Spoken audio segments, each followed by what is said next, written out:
They called the cops on a bum trespassing in their precious community. They expected him to be dragged away in cuffs.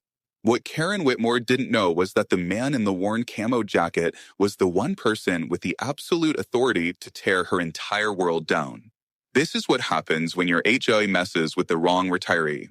That's him, Mom. Call 911 on that damn bum. Tyler Whitmore's voice cracked as he pointed a shaking finger toward the wooden cabin where I was building my evening fire. The kid was out of breath, practically hyperventilating as he stumbled through the pine needles toward his mother. I hadn't even stood up from my crouch when Karen Whitmore was already dialing, her manicured fingers flying across her phone screen. A suspicious man is trespassing on community property. She barked into the receiver, her voice carrying that particular brand of entitlement that comes with too much money and too little sense.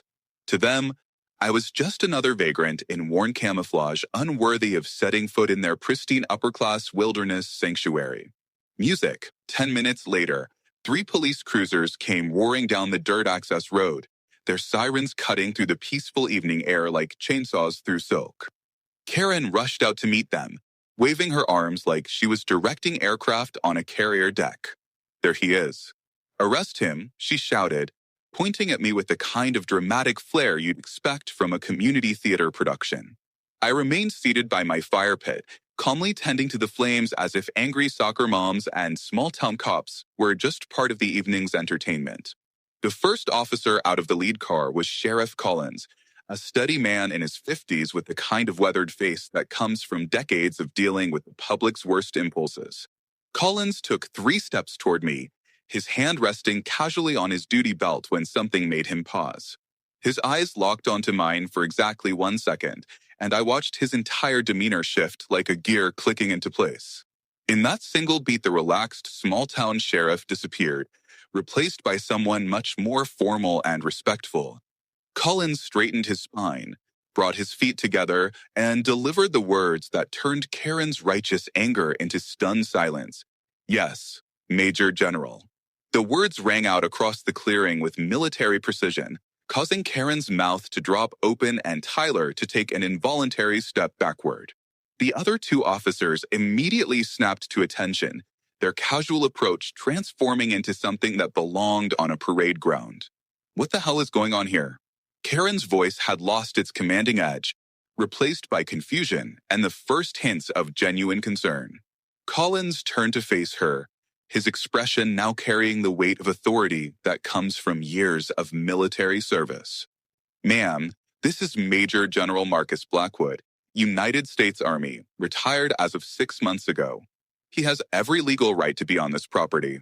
I finally stood, brushing the dirt from my hands with deliberate calm, and reached into my jacket pocket.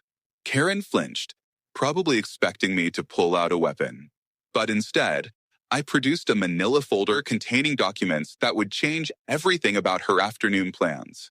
These are the original transfer papers from the Department of Defense dated the 15th of March 1987, I said, handing the folder to Collins while keeping my eyes on Karen's increasingly pale face. This cabin and the surrounding 47 acres were legally transferred to my family as compensation for services rendered during classified operations. Collins examined the documents with the thoroughness of a man who understood military paperwork, nodding as he recognized the official seals and signatures that made my claim ironclad. Karen snatched the papers from his hands, her eyes scanning the pages with growing desperation, looking for some loophole or technicality that would restore her position of power. "This has to be fake," she muttered, but her voice lacked conviction.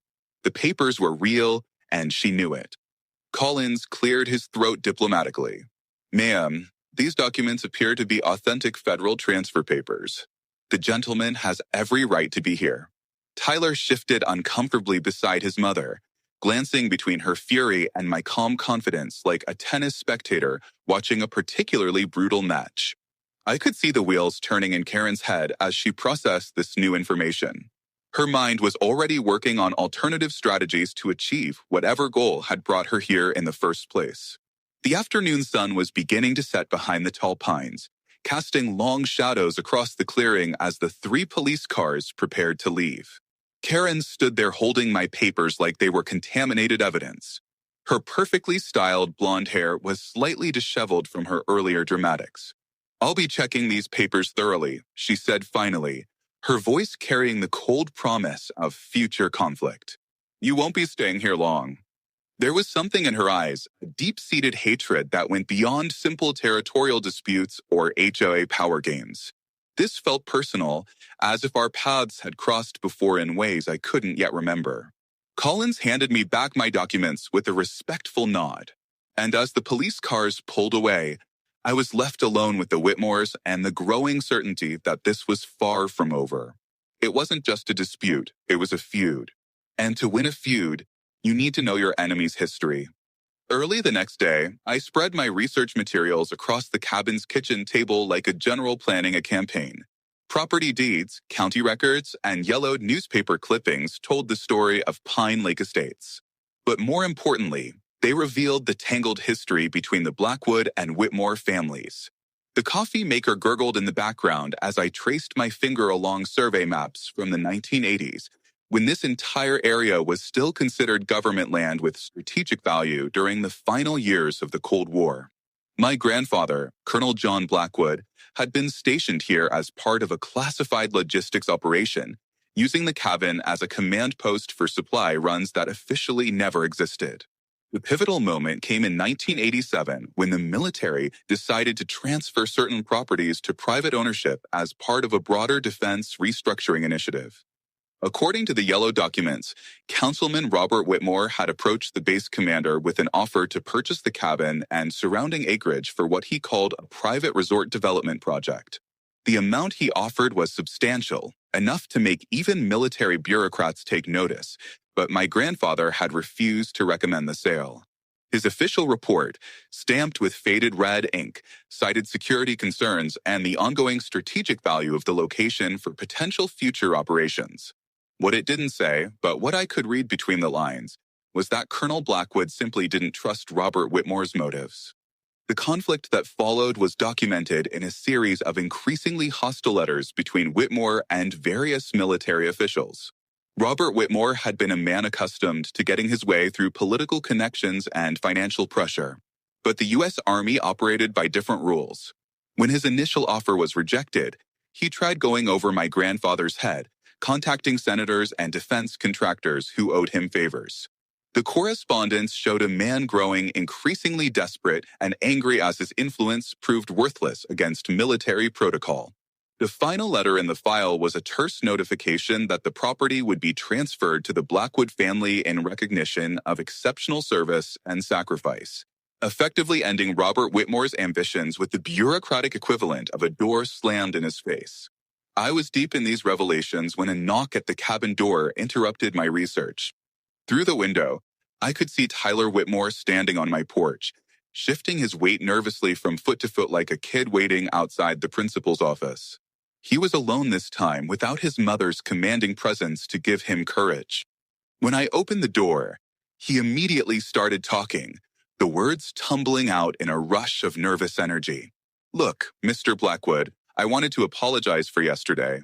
Mom gets intense about property issues, and she's been stressed about some HOA stuff lately." His eyes darted around the cabin's interior as if he were cataloging everything he saw, and I noticed his hands were trembling slightly. "Your mother seems to have a personal interest in this particular property," I observed, leaning against the door frame and studying his reaction. Tyler's face flushed red, and he looked down at his shoes with the guilty expression of someone caught in a lie.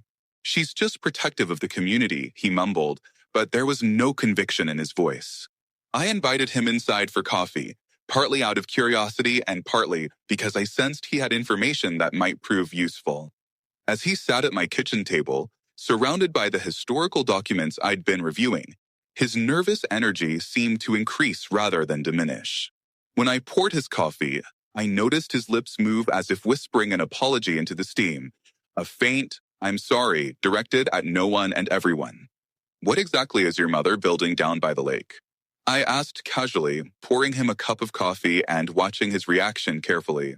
Tyler nearly dropped the mug, his eyes widening with something that looked suspiciously like panic. "Building. I don't know what you mean." There's no construction project. But his voice cracked on the word construction, and I could see sweat beginning to form on his forehead despite the cool morning air. Through my research, I had discovered that the HOA had applied for several building permits in the past year, all for mysterious infrastructure improvements in areas that seemed oddly close to my property line. I showed Tyler one of the permit applications I'd obtained from the county office, watching as his face went from pale to ghost white. The document described underground utility installation and concrete foundation work scheduled to begin just 50 yards from my cabin's eastern boundary. What made it interesting was the notation that the work was being done without environmental impact studies, which was unusual for any construction near the lake. Tyler stared at the paper like it might burst into flames, his hands shaking so badly that coffee sloshed over the rim of his mug. "I should go," he said suddenly, standing up so fast that his chair scraped loudly across the wooden floor. "Tyler," I called as he headed for the door, my voice carrying just enough authority to make him freeze mid-step. "If something is going on that you're not comfortable with, you know you can talk to someone about it, right?" For a moment, his mask of nervous compliance slipped, and I saw something else in his eyes: fear, guilt, and what might have been a desperate desire to confess whatever was eating at him from the inside. But the moment passed, and he pulled himself together with visible effort. "Everything's fine," he said. But the words sounded like they were being forced through gritted teeth. That evening, as darkness settled over Pine Lake like a heavy blanket, I heard something that made my blood run cold. It was faint at first, almost lost in the usual sounds of the forest, but unmistakably human. A voice calling for help, muffled and distant, seemed to come from somewhere underground, near the area where Tyler had been so nervous about the construction permits. I grabbed a flashlight and headed toward the sound, my military training kicking in as I moved quietly through the trees. The voice came again, clearer this time, definitely female and filled with desperation. As I approached the construction site, following the sound like a beacon in the darkness, a figure suddenly stepped out from behind a large pine tree. It was Tyler, and in the beam of my flashlight, his face looked haunted. "You shouldn't be here at night," he said, his voice barely above a whisper. And I realized that whatever was happening here was far worse than a simple property dispute. By dawn the following day, I was already positioned at my kitchen window with a pair of binoculars, watching Tyler's movements around the construction site. The kid had a routine, I realized, arriving every morning at precisely 7:30 with what appeared to be food and bottled water in a canvas bag. He would disappear behind the concrete barriers for exactly 15 minutes, then emerge looking even more agitated than when he'd gone in. I noticed his lips moving as if he were murmuring apologies into the darkness before disappearing behind the barrier. This wasn't the behavior of someone supervising legitimate construction work. This was someone feeding prisoners. And the realization hit me like a punch to the gut. Whatever Karen Whitmore was running down there, it was far worse than illegal building permits or HOA power games. Before I could investigate further, a black sedan pulled up to my cabin, followed by a county sheriff's vehicle. Out stepped a man in an expensive suit carrying an official-looking folder, accompanied by Deputy Mike Turner, whose nervous demeanor immediately set off alarm bells in my head. The suit introduced himself as Harold Brennan from the county attorney's office, and he had papers that he claimed gave him the authority to evict me from my property. "Mr. Blackwood, you violate environmental protection statutes," he announced with the practiced smugness of a bureaucrat who believed his paperwork made him untouchable. "This property has been deemed unsafe for human habitation due to potential groundwater contamination." I examined the court order with the same attention to detail I'd once applied to enemy intelligence reports, looking for the tells that would reveal its authenticity or lack thereof. The document was professionally formatted and bore what appeared to be a judge's signature, but several details didn't add up. The case number didn't follow standard county formatting. The environmental testing data was suspiciously generic. And most damning of all, the judge's signature looked like it had been photocopied rather than originally signed. "This is a forgery," I said calmly, handing the papers back to Brennan and watching his confident expression falter slightly. "And Deputy Turner here knows it, don't you, Mike?" Deputy Turner's face went red, and he couldn't meet my eyes as he mumbled something about just following orders and serving papers as directed. Brennan, however, wasn't ready to back down from his bluff. Mr. Blackwood, I don't care what you think about the paperwork. You have 24 hours to vacate this property, or you'll be arrested for contempt of court. There was something in his tone that suggested he was used to intimidating people who didn't have the resources or knowledge to fight back. Unfortunately for him, I'd spent 30 years dealing with threats from people far more dangerous than small-town legal parasites. Harold, I said, using his first name deliberately to undermine his authority. Before you dig yourself any deeper into whatever hole Karen Whitmore is paying you to dig, you might want to consider the federal penalties for impersonating court officials and filing fraudulent legal documents. I pulled out my phone and showed him a photo I'd taken of the forged papers. I've already sent copies of your fake court order to the FBI's white-collar crime division along with a detailed analysis of why it's fraudulent. They're very interested in investigating corruption in small-town legal systems. The color drained from Brennan's face as he realized his carefully constructed intimidation scheme was falling apart. Deputy Turner took a step backward, probably calculating whether his pension was worth going to federal prison for Karen Whitmore. I pressed my advantage, speaking in the calm, measured tone I'd perfected during interrogations in places the public would never know about. Now, you're going to get back in your cars and drive away. And Harold, you're going to call whoever paid you to forge those documents and tell them that their next move better be a lot more legal than this one. Because I'm not some helpless retiree they can bulldoze with fake paperwork. After they left, their cars kicking up gravel as they fled like the amateur criminals they were, I decided it was time to have a more direct conversation with Tyler Whitmore. I found him at the construction site just after noon, emerging from behind the concrete barriers with his usual haunted expression. This time, however, I was waiting for him. Tyler, I called out, stepping into his path. We need to talk. The kid looked like he might bolt, his eyes darting around as if searching for an escape route. I can't talk to you, he said, his voice cracking with the strain of whatever secret he was carrying. My mom said I'm not supposed to come near you. Your mom just tried to have me evicted with forged legal documents, I replied, watching his face carefully for any sign of surprise. There wasn't any. Tyler knew exactly what his mother was capable of, and that knowledge was eating him alive from the inside. Tyler, whatever's going on down there. I gestured toward the construction site. It's not just illegal building permits, is it? His composure finally cracked and tears started streaming down his face as the weight of whatever he'd been hiding became too much to bear alone. She's my mom, he whispered as if that explained everything and nothing at the same time. I tried to tell her it was wrong, but she said we were too deep in now to stop. She said if I didn't help her, we'd all go to prison anyway. I could see the internal war raging behind his eyes, the conflict between family loyalty and basic human decency that was tearing him apart. Tyler, what exactly is she doing down there? I asked gently, using the same tone I'd once used to coax information from terrified civilians in war zones. She has people, he said finally, his voice barely audible. Down there, in the dark. I have to feed them and I look in their eyes and I see what we've done. The words came out in a rush, as if he'd been holding them in for so long that they had to escape all at once. There are 6 of them. They're locked up underground, and I'm supposed to bring them food and water twice a day. One of them is a girl about my age. She speaks Spanish and English, and she's been there for 3 months. She told me her name is Isabella and that she was traveling from Mexico when they grabbed her. Tyler's hands were shaking as he continued. I think I'm in love with her, which makes me the worst person in the world because I'm helping keep her prisoner. The pieces of Karen Whitmore's operation were starting to come together in my mind, forming a picture far darker than anything I'd initially imagined.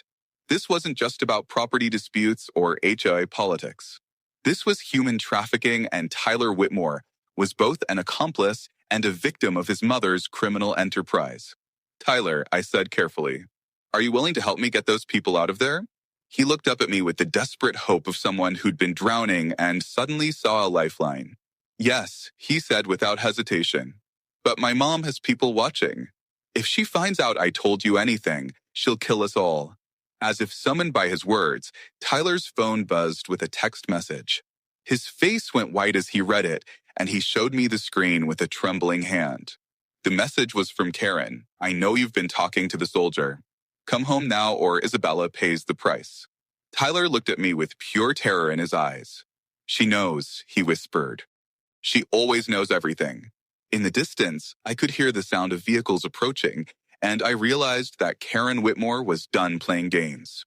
Whatever was about to happen, it was going to be decisive and probably violent. The sound of approaching vehicles grew louder, and through the trees, I could see the dust clouds kicked up by at least 3 large SUVs heading directly toward my cabin. Tyler was hyperventilating beside me, clutching his phone like it might somehow protect him from what was coming. "She's bringing Morrison and his crew," he gasped, referring to what I assumed were Karen's hired muscle. "These aren't just local guys, Mr. Blackwood. These are professionals, the kind of people who make problems disappear permanently." I grabbed Tyler by the shoulders, forcing him to focus on my face instead of his panic. "Listen to me carefully. Do you know another way into those tunnels? Something your mother doesn't know about." His eyes lit up with sudden understanding, and he nodded quickly. "There's an old drainage pipe that connects to the main chamber. I found it by accident when I was exploring last month." We moved quickly toward my cabin where I had emergency supplies and communication equipment that Karen's people wouldn't expect a simple retiree to possess. Tyler was amazed as I opened a concealed panel in the wall, revealing military-grade radios, tactical equipment, and enough firepower to hold off a small army. "Who are you really?" he asked, his voice filled with a rather than fear for the first time since I'd met him. "I'm exactly who I said I was," I replied, checking the battery on a secure radio unit. "But 30 years in military intelligence teaches you to always be prepared for situations like this." I handed him a bulletproof vest and a radio headset, then began setting up defensive positions around the cabin's main room.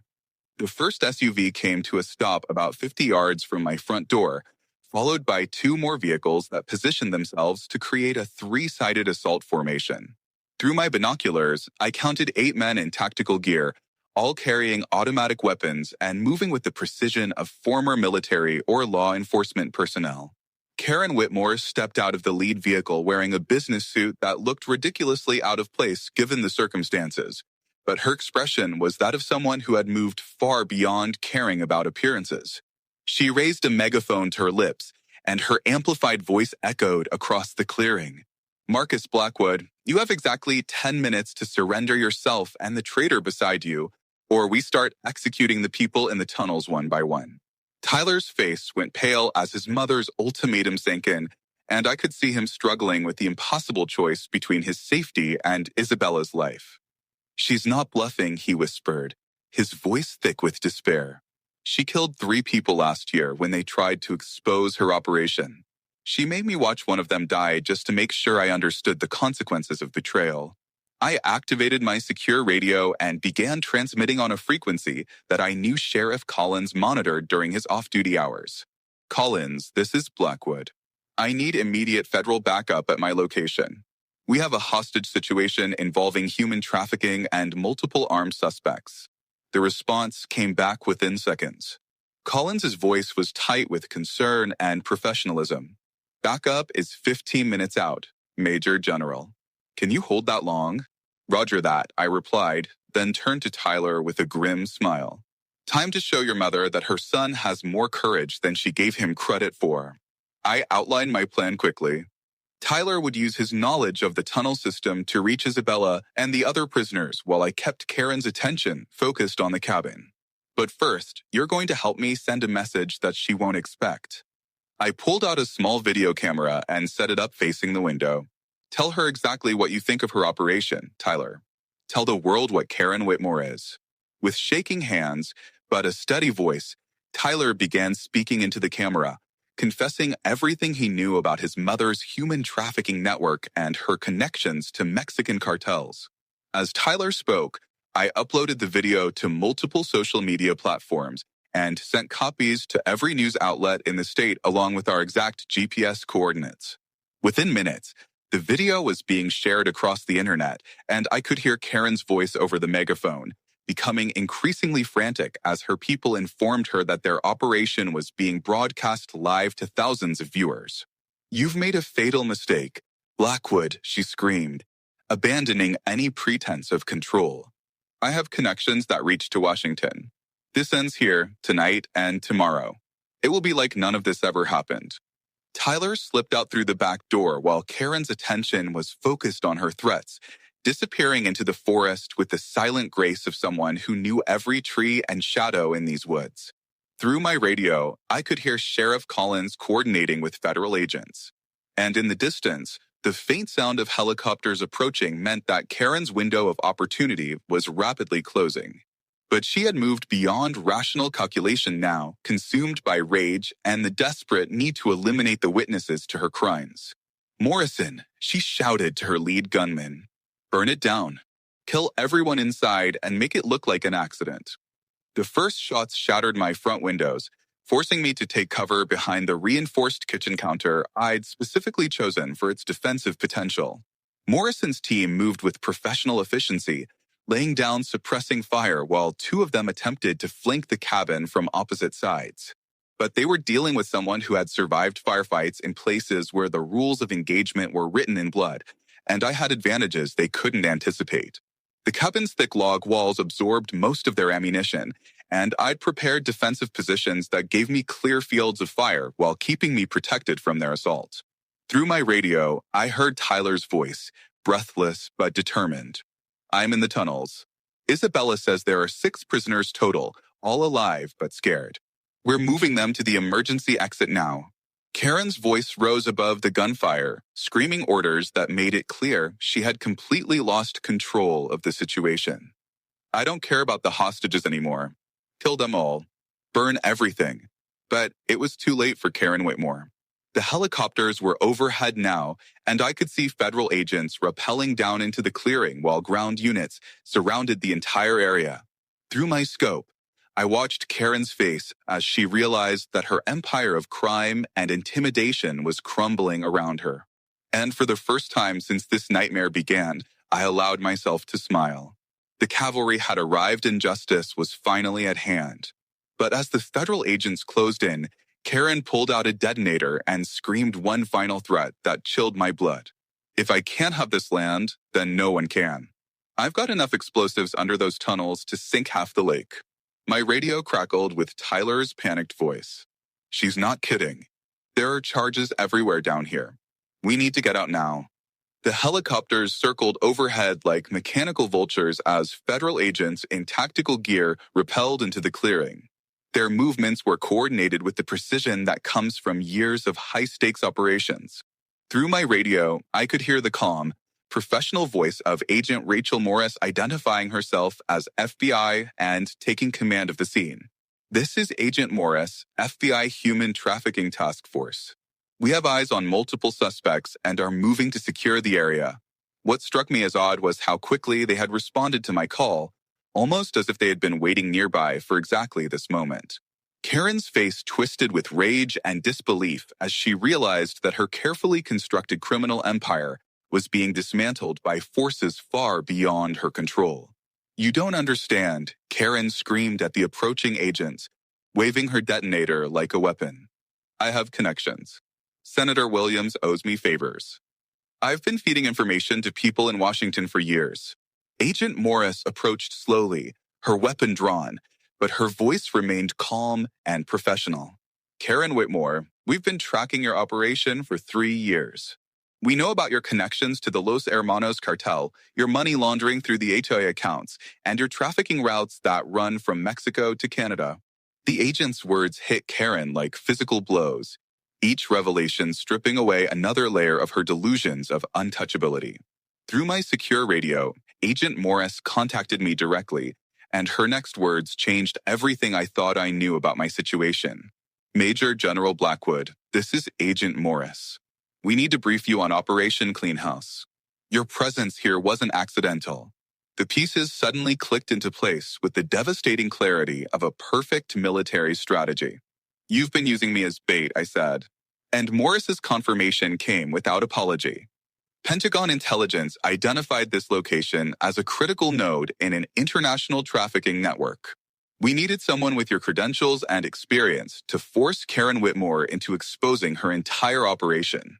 Your grandfather's old cabin was the perfect catalyst.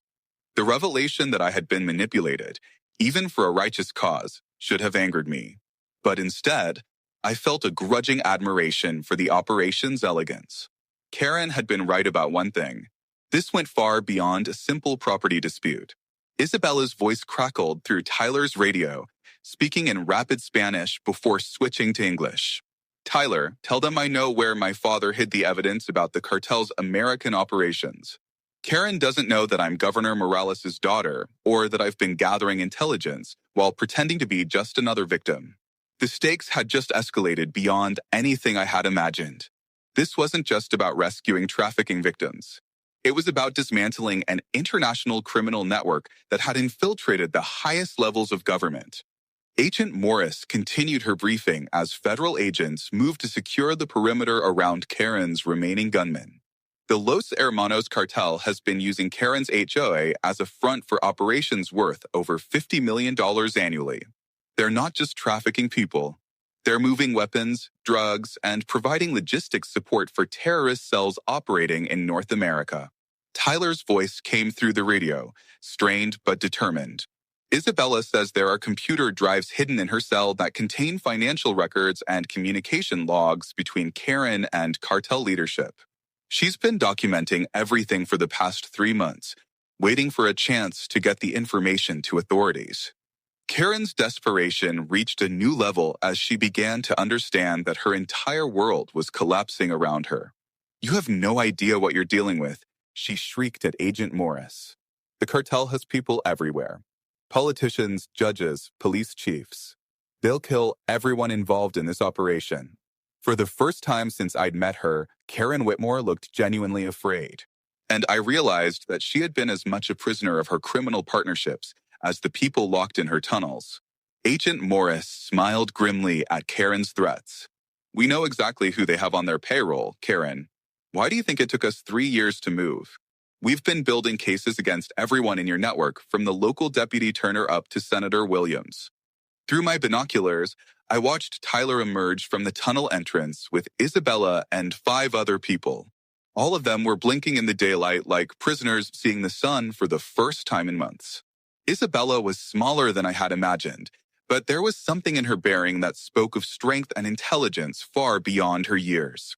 She walked directly to Agent Morris and began speaking in rapid, precise English, providing details that made the federal agent's eyes widen with surprise. "Agent Morris, I am Isabella Morales, daughter of Governor Eduardo Morales of Chihuahua. I have been operating undercover in this facility for 3 months, gathering evidence of the cartel's American operations at my father's request." The confession stunned everyone within earshot, including Tyler, whose face went pale as he realized the woman he had fallen in love with was not just a victim, but an undercover intelligence operative. His jaw slackened as he watched the frightened girl he'd been feeding transform into a steel-spined operative, her posture straightening, her tone crisp and controlled. Karen's expression shifted from rage to pure terror as she understood that Isabella's testimony would destroy not just her operation, but the entire North American network of Los Hermanos. "You lying little," Karen screamed, raising the detonator above her head. "If you've been spying on us this whole time, then you've signed everyone's death warrant. The cartel will hunt down every person who is here today." Agent Morris moved swiftly to contain the situation, signaling her team to prepare for Karen's potential use of the explosives. "Karen, put down the detonator. You're surrounded. Your operation is blown, and your cartel contacts are being arrested simultaneously in 17 locations across 3 countries. It's over." But Karen's grip on reality had finally snapped completely, and I could see in her eyes the dangerous unpredictability of someone who had nothing left to lose. "No," she whispered, her voice carrying the chilling certainty of the truly desperate. "If I can't have this land, if I can't have my empire, then nobody gets anything. I'll take everyone with me." The detonator's red light blinked ominously in Karen's trembling hand as federal agents began evacuating the area in preparation for a potential explosion. Through my radio, Tyler's voice was thick with tears as he spoke to Isabella. "I'm sorry I didn't know who you were. I'm sorry I couldn't protect you better." Isabella's response carried a warmth that seemed impossible given the circumstances. "Tyler, you saved my life every day by bringing me food and hope. That's the only reason I survived long enough to complete my mission." But their reunion was interrupted by Agent Morris's urgent voice over the radio. "All units, we have intelligence that Karen has enough explosives to level a quarter-mile radius. We need immediate evacuation of all personnel." As federal agents rushed to clear the area, Karen raised the detonator with a smile that promised destruction for everyone she blamed for her downfall. The red light on Karen's detonator blinked with mechanical indifference as she stood in the center of the clearing. Surrounded by federal agents who were simultaneously trying to evacuate civilians and contain a woman who had decided that mutual destruction was preferable to capture, Agent Morris spoke into her radio with urgent precision, coordinating the evacuation while keeping her weapon trained on Karen. "All units establish a 500-yard perimeter. We have a potential explosive device with unknown yield." Through my binoculars, I could see the calculation in Karen's eyes, the cold mathematics of someone who had moved beyond caring about collateral damage and was focused solely on taking as many people with her as possible. What Karen couldn't see, and what I was only beginning to understand myself, was that Agent Morris and her team had been planning for this exact scenario from the beginning. Through my secure radio, Morris briefed me on the final phase of Operation Clean House. "Major General, we've had explosive ordnance disposal specialists monitoring this site for the past 72 hours. Every charge Karen planted has been either neutralized or replaced with non-lethal flashbang devices." The revelation hit me like a thunderbolt as I realized the full scope of the federal operation. They hadn't just been watching Karen's criminal enterprise. They had been 3 steps ahead of her every move, turning her paranoid preparations against her. Isabella's voice came through Tyler's radio, calm and professional despite the circumstances. "Tyler, the drives I mentioned are hidden in a waterproof case behind the loose stone in cell 3. They contain financial records that will expose every political figure and law enforcement official who's been taking cartel money for the past 5 years." Tyler nodded grimly and disappeared back into the tunnel entrance. His love for Isabella was now clearly mixed with respect for her courage and intelligence.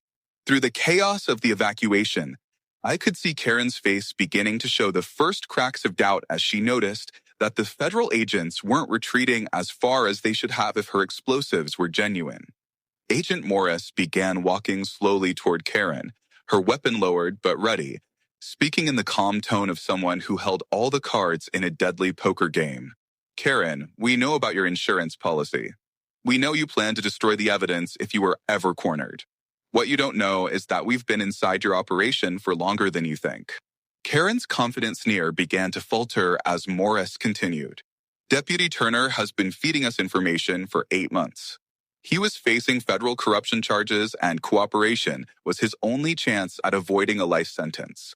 The mention of Turner's betrayal hit Karen like a physical blow. And for the first time since I'd met her, she looked genuinely vulnerable. "That's impossible," she whispered, but her voice lacked conviction. "Mike Turner has been with me for 3 years. He's taken more cartel money than anyone." Morris smiled grimly, pulling out a small recording device. "Would you like to hear some of the conversations he recorded, including the one where you confessed to murdering FBI agent Jennifer Martinez when she got too close to your operation last year?" The color drained from Karen's face as she realized that her trusted lieutenant had been documenting her crimes in excruciating detail. Tyler emerged from the tunnels carrying a metal briefcase, his face grim with the weight of what he had discovered. "There's more than just financial records," he announced to Agent Morris. "Isabella found communications between my mother and someone calling himself Elfie that detail plans for terrorist attacks on federal facilities." Isabella nodded soberly as she joined the group, her professional demeanor making it clear that she was far more than the frightened victim she had pretended to be. The cartel was planning to use Karen's HOA connections to infiltrate military installations across the Southwest. They've been mapping security protocols and recruiting personnel for over 2 years. Karen's grip on the detonator tightened as she absorbed the full scope of her exposure. And I could see the desperate calculation in her eyes as she weighed her remaining options. "You think you've won?" she snarled at Agent Morris. "But you have no idea how deep this goes. Senator Williams isn't the only politician on our payroll. We have judges, police chiefs, even people in the FBI itself." Morris's response was delivered with the confidence of someone who had already anticipated this revelation. "We had, Karen. Operation Clean House has been running for 3 years specifically because we needed to identify every corrupt official in your network. As we speak, coordinated arrests are taking place in 17 states. The sound of helicopters overhead intensified as additional federal units arrived to secure the area. And through my radio, I could hear reports of successful arrests from locations across the country. Karen's criminal empire was being dismantled in real time, and her face showed the dawning realization that she had been outmaneuvered from the very beginning. "This is impossible," she repeated, but her voice was now barely a whisper. Tyler approached his mother slowly, his face showing a mixture of sadness and resolve that spoke to the internal war he had been fighting for months. "Mom," Tyler said quietly, "it's over. You can either surrender now and maybe get a chance to make things right, or you can keep fighting and destroy what's left of our family's name." For a moment, Karen's expression softened as she looked at her son, and I saw a flicker of the woman she might have been before greed and power corrupted her completely. But the moment passed, and her face hardened again with the stubborn pride that had driven her to this point. "I won't spend the rest of my life in a federal prison," she said with finality. "If I'm going down, I'm taking all of you with me." Karen raised the detonator above her head with theatrical defiance, her finger poised over the trigger button. Agent Morris made no move to stop her, and I realized that the federal agent was calling Karen's bluff with the confidence of someone who knew exactly what would happen next. "Go ahead, Karen," Morris said calmly. "Press the button. See what happens." Karen's eyes narrowed with suspicion as she sensed the trap, but her pride wouldn't let her back down. With a scream of rage and frustration, she brought her finger down on the detonator's trigger.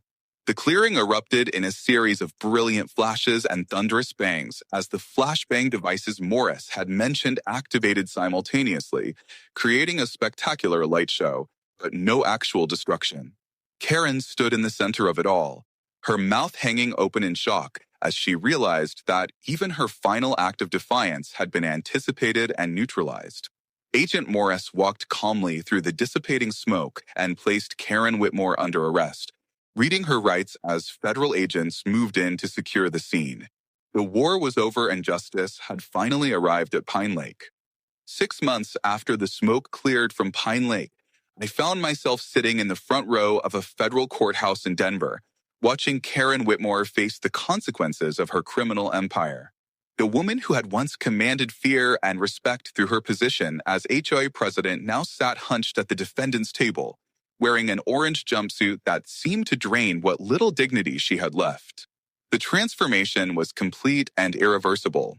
Judge Harrison read the charges with methodical precision: conspiracy to commit human trafficking, racketeering, money laundering, murder in the first degree, and terrorism-related offenses. Each count carried decades in prison, and Karen's face remained impassive as her life was measured out in consecutive sentences that would ensure she never saw freedom again. The prosecution had built its case with the thoroughness that comes from 3 years of careful preparation, and Isabella's testimony had been the keystone that brought down not just Karen, but the entire North American operation of the Los Hermanos cartel. Tyler sat beside me in the gallery, his face showing the complex emotions of someone watching his mother receive justice while mourning the loss of the family he had once known. Isabella, now revealed as a decorated intelligence officer in the Mexican government, had testified for 2 days about the scope of the criminal network and Karen's central role in facilitating everything from human trafficking to terrorist financing. The defendant orchestrated a criminal enterprise that generated over $50 million annually through the exploitation of human misery. Judge Harrison stated as he prepared to deliver Karen's sentence. The evidence shows that Karen Whitmore personally ordered the murders of 3 federal agents and 17 potential witnesses over 5 years. Tyler flinched at each revelation, and I placed a hand on his shoulder in support. The young man had paid a heavy price for his mother's crimes, but his cooperation with federal authorities and his genuine remorse had earned him a suspended sentence and a chance to rebuild his life. When Judge Harrison announced the final sentence, life imprisonment without the possibility of parole, plus an additional 75 years, Karen finally showed emotion. She turned to look at Tyler with tears streaming down her face. And for a moment, I saw not the calculating criminal mastermind, but a broken woman who had destroyed everything she claimed to love. Tyler, she called out as the bailiffs moved to escort her away. I thought I was protecting our family's future. I thought I was building something that would last. Tyler stood slowly, his voice steady despite the pain in his eyes. Mom, you are building it on other people's suffering. That was never going to last. Following the sentencing, Agent Morris briefed me on the broader impact of Operation Clean House. The investigation had resulted in 437 arrests across North America, the seizure of $800 million in cartel assets, and the rescue of over 200 trafficking victims. Senator Williams had resigned in disgrace before federal charges could be filed, and Deputy Turner's cooperation had exposed corruption in law enforcement agencies across 17 states. The HOA assets had been liquidated to provide restitution to victims' families, and the Pine Lake community was slowly rebuilding under legitimate leadership. Isabella and Tyler had developed their relationship beyond the trauma that had brought them together, finding common ground in their shared commitment to fighting human trafficking. Isabella had established a foundation using her family's resources to support trafficking survivors, while Tyler dedicated himself to working with federal agencies to identify and shut down similar operations. Their love story had emerged from darkness, but it was built on mutual respect and a shared mission to prevent others from experiencing what they had survived. My cabin had been transformed into something I never could have imagined when I first arrived, seeking peace. The Blackwood Center for Human Trafficking Survivors now occupied not just my original property, but an additional 100 acres donated by the federal government. The facility provided counseling, job training, and legal assistance to trafficking victims from across the Americas. Sheriff Collins, promoted to deputy chief of the newly formed multi-agency task force on organized crime, worked closely with federal authorities to ensure that Pine Lake would never again become a haven for criminal enterprises. Isabella visited the center regularly, bringing new survivors and sharing her expertise in identifying and dismantling trafficking networks.